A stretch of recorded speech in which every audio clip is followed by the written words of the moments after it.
Have you ever felt like your boss was dangling a carrot over your head with promises of a new promotion or a raise, but those promotions and raises never come? There's actually a term for that. It's called moving the goalposts.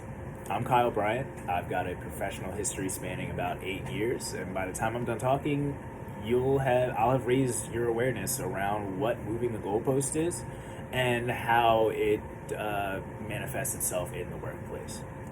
But before I do that, I gotta kind of tell you where the term originates from. It's actually a sports related term, specifically sports that utilize goals to measure when the players score.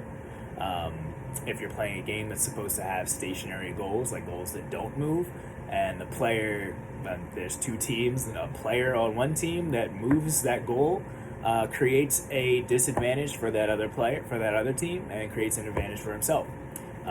Sports that have goals, immovable goals that we can think of, are soccer and hockey. I'm going to use a specific basketball example.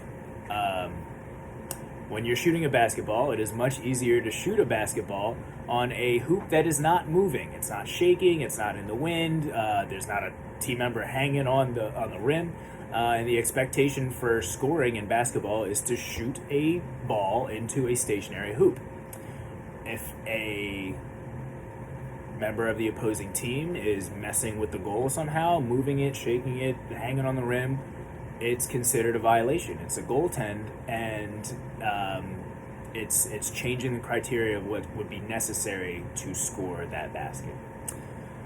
Now that I told you where the term originates, let's take a deeper look outside the context of sports.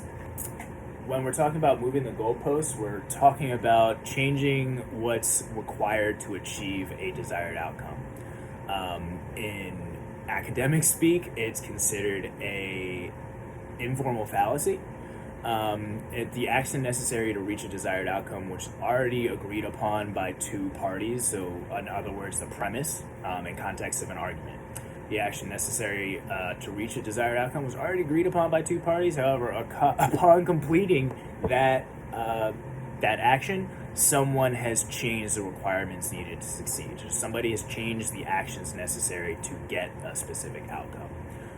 Let's say you have an agreement with your parents for chores, and they say, hey, do the dishes and do the lawn, and every Wednesday I'm going to pay you $20. Wednesday comes around, you've done the dishes like you were asked, you mowed the lawn like you were asked, but your mom comes and tells you that, hey, your laundry's not done, so I can't pay you this $20.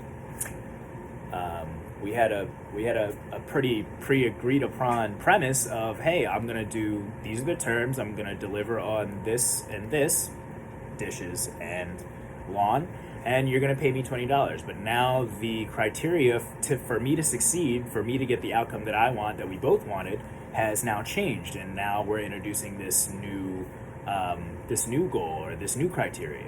Well, that doesn't seem really, really fair. So I think now we kind of get the idea behind moving goalposts. So naturally, we're left wondering, how does it show itself in the workplace?